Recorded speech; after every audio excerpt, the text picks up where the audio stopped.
धर्म प्रेमी सज्जनों, श्रद्धा मूर्ति देवियों,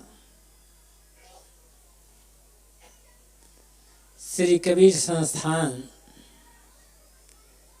नवापारा राजिम की महासमिति की बैठक त्रिदिवसीय सत्संग कार्यक्रम का आयोजन और साथ साथ सदगुरु कबीर, सदगुरु विशाल साहेब, श्रद्धेय संत श्री शरणपाल साहेब जी और श्री अमृत साहेब जी, इन तीनों की पुण्य स्मृति के उपलक्ष्य में आज हम यहाँ एकत्र हुए हैं।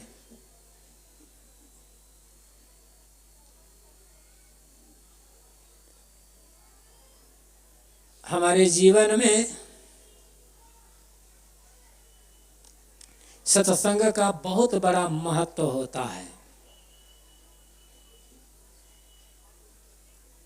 सत्संग से मिलता क्या है? अभी जो सुन रहे थे, सत्संग से वह अदृश्य चीजें मिलती है। मिलती क्या है? उसका उद्घाटन की प्रेरणा मिलती है, जिसके बिना हम जी नहीं सकते, और जीते भी हैं तो भीतर से उदास, खाली खाली होकर जीते हैं या पागल बन करके जीते हैं।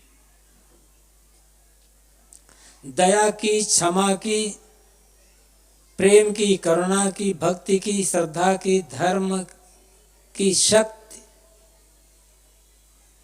सबके भीतर है। त्याग और वैराग की साधना की शक्ति सबके भीतर है, लेकिन वह शक्ति सुप्तावस्था में पड़ी हुई है।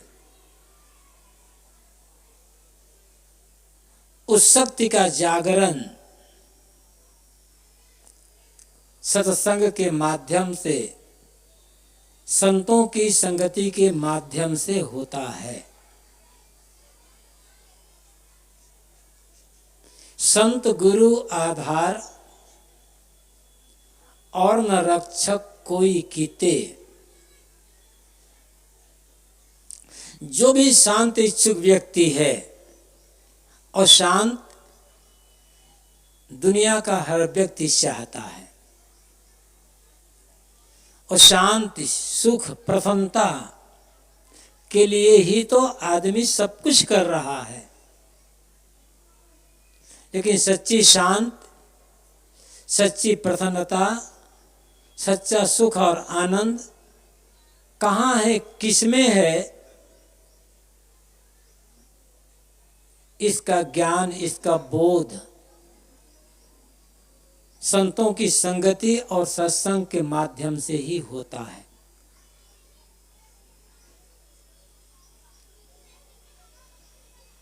थोड़ा सा विवेक करें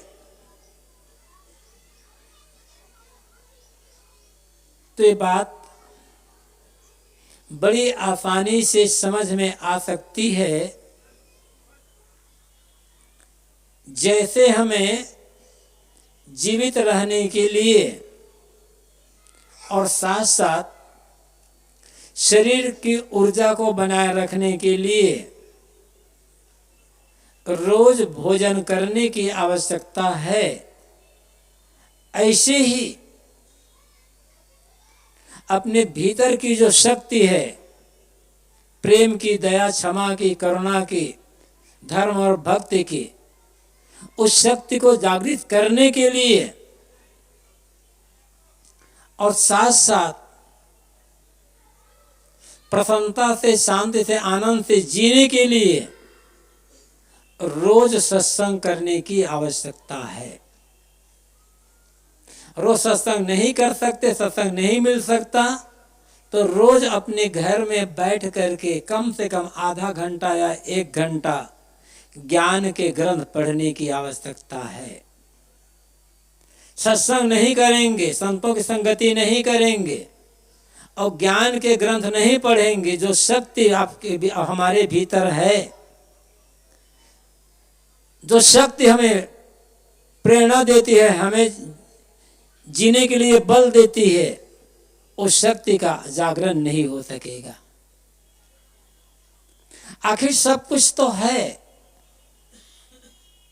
बढ़िया मकान है, खेत है, खलिहान है, जमीन जायदाद है, व्यापार बट्टा है, नौकरी है, परिवार है, लेकिन फिर भी आदमी भीतर से खाली खाली अनुभव क्यों कर रहा है? क्यों ऐसा लगता है हर क्षण कि मेरा कुछ खो गया है?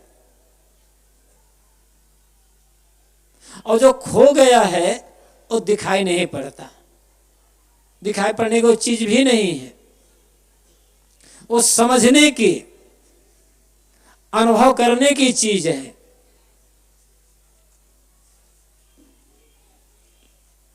हम महसूस कर रहे हैं, ये भी महसूस करते हैं कि मेरा कुछ खोया हुआ है, लेकिन क्या खोया हुआ है इसका ही पता नहीं है। इसका पता पाने के लिए सत्संग और साधु संगति की आवश्यकता होती है। लेकिन इस बात पर, इस विषय पर ध्यान बहुत कम दिया जाता है। इसलिए जो सुख हमें चाहिए, जो शांति चाहिए, जो प्रसन्नता चाहिए, उन सब का अनुभव जीवन में हम नहीं कर पाते।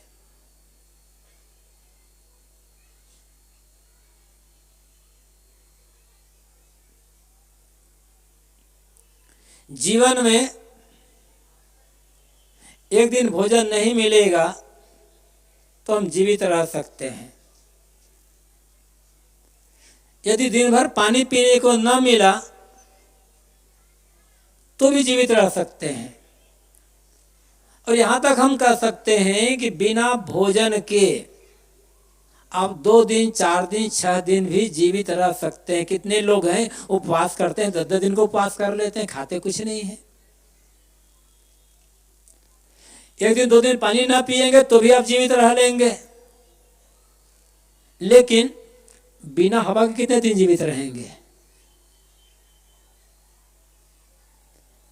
1 घंटा जीना भी मुश्किल है। ऐसे ही प्रेम के बिना, क्षमा और शांति के बिना, दया और करुणा के बिना, धर्म के बिना हम एक क्षण भी सुख से जीवन नहीं जी सकते हैं। और उसके जागरण के लिए हमारे पास समय ही नहीं है। छोटे बड़े जितने भी आश्रम बनते हैं, जितनी भी धार्मिक संस्थाएं बनती हैं, सबका उद्देश्य केवल वही होता है, बाहर से जो चीज दुनिया में बड़े बड़े बाजारों में, सेठों साहूकारों के गोदामों में, राजाओं के कारखाने में, राजाओं के भी कोषागारों में जो चीज नहीं मिल सकती, जिस चीज का उत्पादन बाहर कहीं नहीं हो सकता है, उस चीज को प्राप्त करने के लिए, लोगों को बताने के लिए, जागरण करने के लिए ही आश्रमों का, संस्थाओं का निर्माण होता है और स्थापना होती है।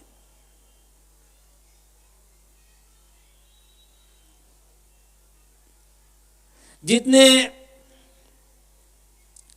धर्मस्थल बनते हैं, मंदिर, मस्जिद, गिरजा, गुरुद्वारा आदि, वे भी क्यों? एक उपासना के लिए बनते हैं, इष्ट की याद करने के लिए बनते हैं, इष्ट से जुड़ने के लिए बनते हैं। अपने से जुड़ने के लिए बनते हैं। लेकिन आप किसी मंदिर में जाएं, किसी मस्जिद में भी जाएं या किसी अन्य धार्मिक स्थल में जाएं, वहां जाकर केवल अपनी ओर से पूजा कर सकते हैं, प्रार्थना कर सकते हैं, विनय वंदना कर सकते हैं और बहुत कुछ कर सकते हैं। अब वो सब करने से कितना आपको संतोष मिलता है, आपके भीतर का प्रेम, आपके भीतर की जो दया है, जो धर्म है, जो भक्ति है, जो आत्मबल है, उसका जागरण कितना हो सकता है आप समझ सकते हो। अपने ओर से कर तो सकते हो, लेकिन वहां कोई प्रेरणा देने वाला नहीं मिलेगा। आपकी गलती को बताने वाला, आपकी भूल को बताने वाला, सही दिशा की ओर संकेत देने वाला वहां कोई नहीं मिलेगा। क्यों? क्योंकि वहां कोई जीवित मनुष्य नहीं है, किसी महापुरुष की प्रतिमा है या केवल शून्य स्थल है। वो उपासना स्थल तो है, लेकिन पूरा का पूरा संतोष वहां से नहीं मिलेगा। शंकाओं का समाधान नहीं होगा, जिज्ञासाओं का निराकरण नहीं होगा। प्रेरणा कहां से मिलेगी? किससे मिलेगी? शंकाओं का समाधान, जिज्ञासाओं का निराकरण किससे होगा? किसी जीवित व्यक्ति से। और जीवित व्यक्ति कौन? जिसकी जिज्ञासा का निराकरण हो चुका हो, जिसकी शंकाओं का समाधान हो चुका हो, और जो अपने भीतर जो अंतर्निहित शक्ति है, या तो उसका जागरण कर चुका हो या जागरण करने के लिए प्रयासरत हो, उनसे ही हमें प्रेरणा मिलेगी। और इसी के लिए संत आश्रम और संस्था का निर्माण होता है। इसलिए जो संत आश्रम में रहते हैं या किसी धार्मिक संस्था में रहते हैं, उसके जो व्यवस्थापक होते हैं, उसके जो संचालक होते हैं, यहाँ का वहाँ का जो अगुवा होता है, वहाँ जो रहने वाले होते हैं, उनकी जिम्मेदारी और बहुत ज़्यादा बढ़ जाती है। यदि किसी धार्मिक आश्रम या संस्था, कोई मठ, उसका निर्माण सिर्फ इसलिए हुआ, किसी संस्था की शुरुआत केवल इसलिए की गई कि लोगों से हम चंदा लेकर के मठ बना लें, मठ का विस्तार कर लें, वहाँ सत्संग नहीं होता है, अध्यात्म की चर्चा नहीं होती है, आगंतुकों की सेवा नहीं होती है, तो ऐसे मठ और ऐसे आश्रम, ऐसे संस्थान समाज में केवल प्रदूषण फैलाने का काम करेंगे। गलत प्रेरणा वहां से मिलेगी।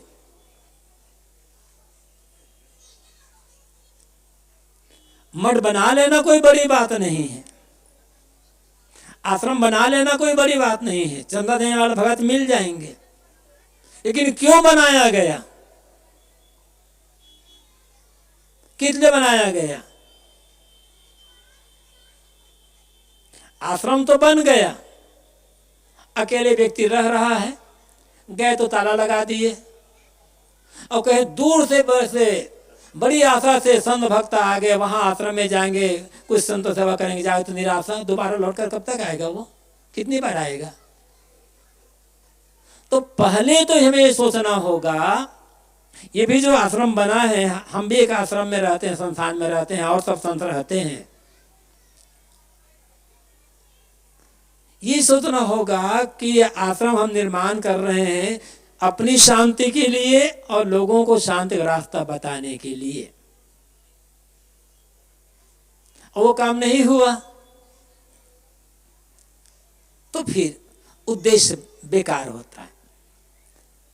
धन को और जमीन और मठ को जितना ज्यादा महत्व दिया जाएगा उतना ज्यादा मनुष्यों का तिरस्कार होता चला जाएगा, प्रेम घटता जाएगा।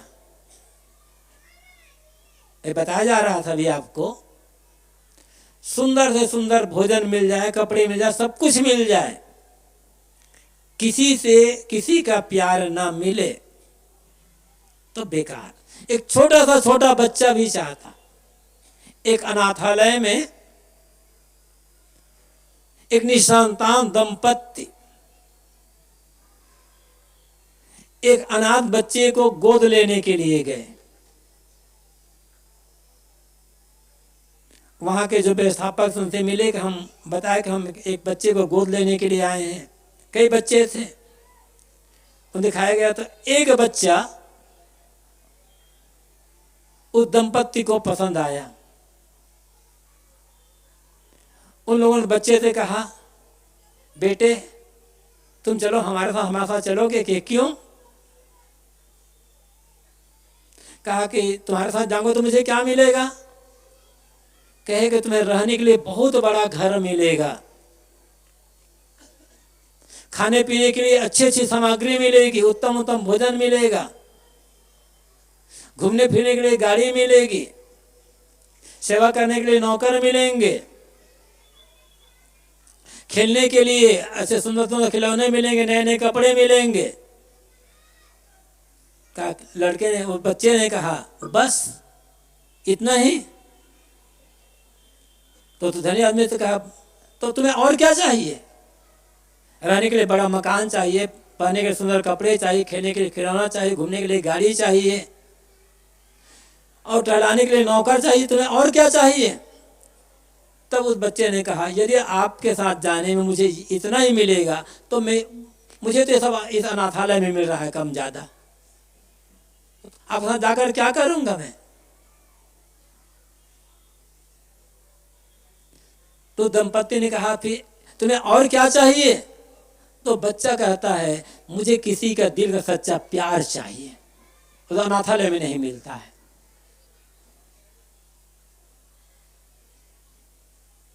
तो बात यह है कि प्यार की भूख तो हर आदमी के अंदर है। हम आश्रम में गए, प्यार नहीं मिला, आश्रम में गए अच्छी शिक्षा नहीं मिली, आश्रम में गए धर्म की सीख नहीं मिली, आश्रम में जाकर हम और उलझ गए, तो मतलब क्या होता है? हम स्वयं उलझे रहेंगे तो दूसरों को सुलझने का रास्ता क्या बताएंगे? गुरुदेव जी कहा करते थे, अनेक बार आप लोगों ने उनके प्रवचन में सुना होगा, जब वहाँ प्रयागराज जहाँ हमारे कबीर पाल संस्थान है, वार्षिक अधिवेशन में, और गुरुदेव जी ने शायद अपने ग्रंथों में लिखा भी है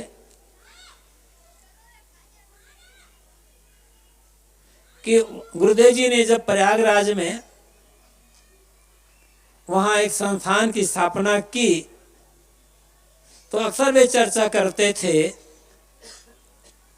कि यहाँ हमारा उद्देश्य एक प्रकाशन, पुस्तकों का प्रकाशन कराना तो है ही, लेकिन इसके साथ साथ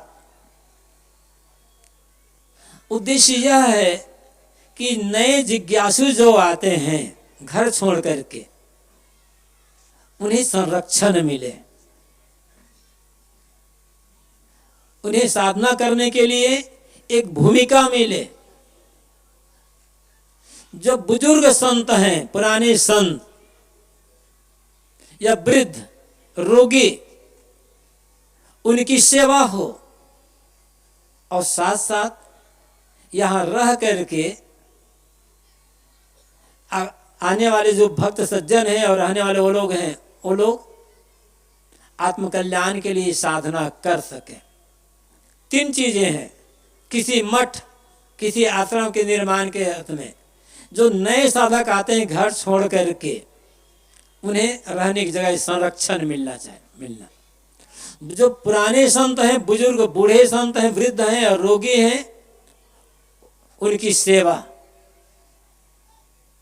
जो संत रहते हैं उनके लिए साधना की भूमिका, और जो भक्त सज्जन आते हैं उन्हें धर्म और अध्यात्म की सीख, जीवन जीने की सीख, वास्तविक जो धन है आत्मधन, उसका बोध, ये सब मिले। और ये सब मिलने के लिए ही गुरुदेव जी कहते थे मैंने यहाँ इस आश्रम का कई पार संस्थान का निर्माण शुरू किया, यहाँ इसकी स्थापना करवाई है। और वही उद्देश्य हर आश्रम के लिए होना चाहिए। अब जब यदि हम सेवा को महत्व देंगे, साधना को महत्व देंगे, और आश्रम में रहने वाले जो संत हैं नए पुराने उनको महत्व देंगे, तो कहीं मांगने की आवश्यकता नहीं पड़ेगी। कहीं मांगने की आवश्यकता नहीं पड़ेगी, अपने आप चीजें आती चली जाएगी। आप लोग सेवा करने के तैयार हैं। और इतना याद रखें, जो नहीं मांगता है उसको मिलता चला जाता है, जो मांगता है उसको लगता है कि हमेशा कमी है, कमी है। मांगने वाले का मन कभी पूरा नहीं होता है,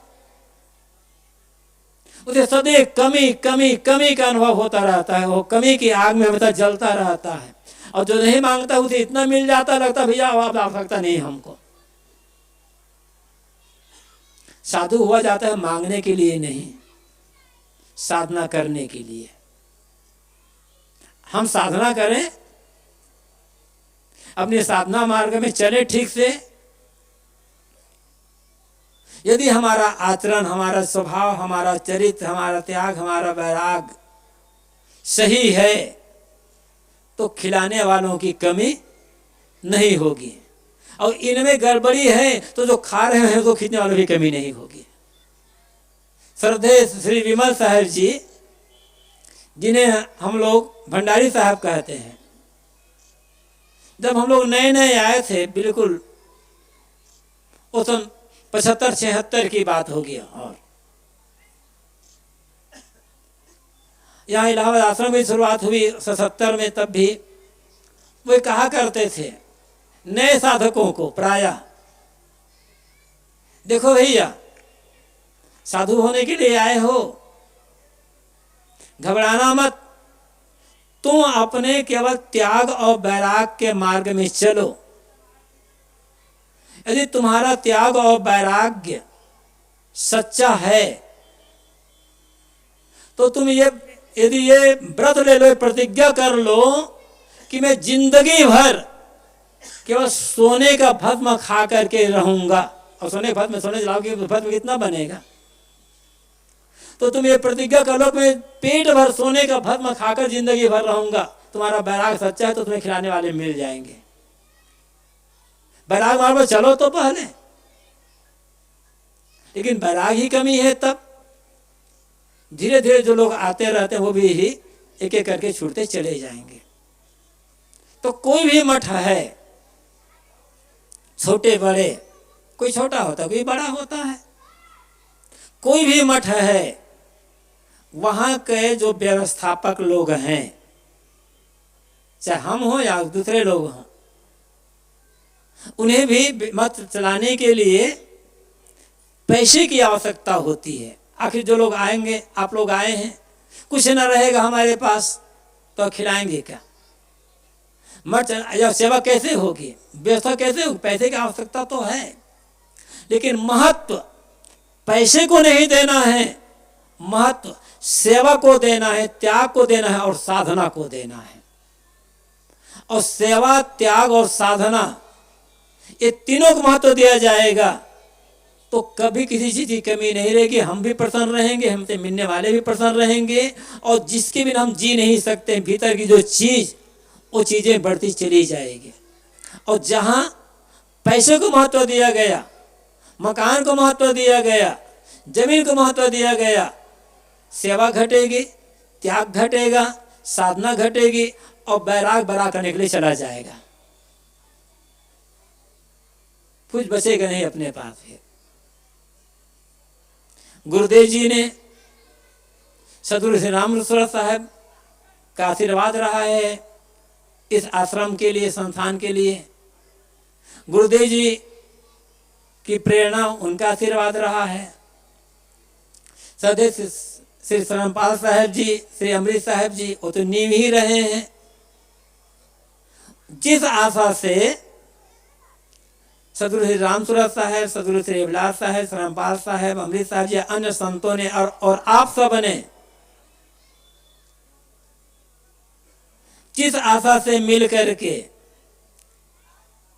इस आश्रम का निर्माण किया है, और जिस आशा से प्रेरित होकर इस आश्रम में आते हैं और सहयोग करते हैं, उस सेवा, त्याग, साधना, सदप्रेरणा जब तक इस आश्रम से आप सबको मिलती रहेगी, आश्रम का विकास होता रहेगा, इसमें कोई संदेह नहीं है। और हम भी आश्रम में रहने वाले और आप सब को भी प्रसन्नता मिलती रहेगी। हम और आप मिल करके जो हमारा अंतिम लक्ष्य है, दुख की निवृत्ति, शाश्वत शांति की प्राप्ति, उस दिशा में आगे बढ़ते रहेंगे। मात्र उद्देश्य वही है, दुखों की पूरी निवृत्ति, मन की पूर्ण शांति और आत्मकल्याण, उसी को केंद्र में रखना है। उसी को केंद्र में रख करके मिलजुल करके सेवा करते हुए, संतोष रखते हुए, संगठन क्षमता का भार रख करके व्यवहार करेंगे, साधना करेंगे, तो हमारी व्यवहारिक उन्नति भी हो जाएगी, भौतिक उन्नति भी होगी, आध्यात्मिक उन्नति भी होगी। इसलिए धन को महत्व नहीं देना है। धन तो चाहिए, लेकिन धन परिधि में हो। केंद्र में सेवा और साधना, केंद्र में सेवा और साधना जितनी रहेगी, धन आता रहेगा, हमारा भी कल्याण होगा और इस मठ के द्वारा आप लोगों की भी यथासंभव सेवा हो सकेगी। और सौभाग्य यह है कि आप सबके मन में इस संस्थान के लिए, आश्रम के लिए अत्यंत प्रेम है, श्रद्धा भावना है, सेवा भावना है। उस सेवा भावना, वो श्रद्धा भावना और प्रेम इस आश्रम के लिए संबल है। आप लोगों से संबल पा करके इस आश्रम के द्वारा जो लोग हम लोग रहते हैं, आप सबकी सेवा कर सकेंगे, तो मैं समझता हूँ इस आश्रम का निर्माण करना सफल हो जाएगा। और जैसा आश्रम चल रहा है, धीरे धीरे और हम इस आश्रम द्वारा आप सबकी सेवा कर सकेंगे। इन्हें आशा विश्वास के साथ अपनी वाणी को यहीं पर अब मैं विराम देता हूँ। हेलो की जय।